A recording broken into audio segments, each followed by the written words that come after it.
What is up, everyone? This is MoTutorials here. Today I'm going to show you how to fix the installation error service plug and play fail to start. So let's get right into this. So if you're getting this error, there's a easy way to fix. There's two ways to basically fix this. The first thing to do is go to your search bar and type in services.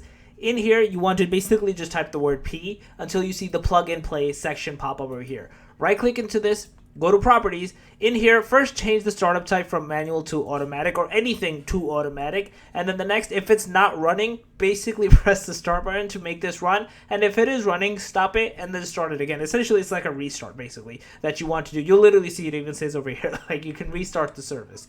Now, if you've done this and this still doesn't fix this for you, the next thing you want to do is go to your search bar and then type in device manager.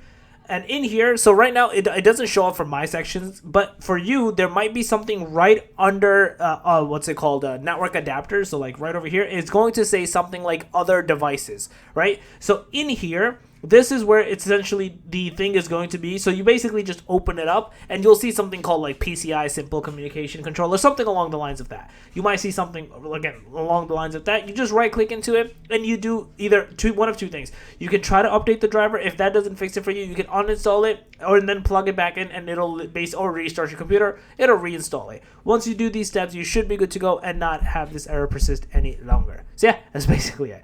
If you guys have a video, please thumbs up, go ahead and channel, make sure to subscribe, click that notification bell, and I'm MoTutorials out. Peace.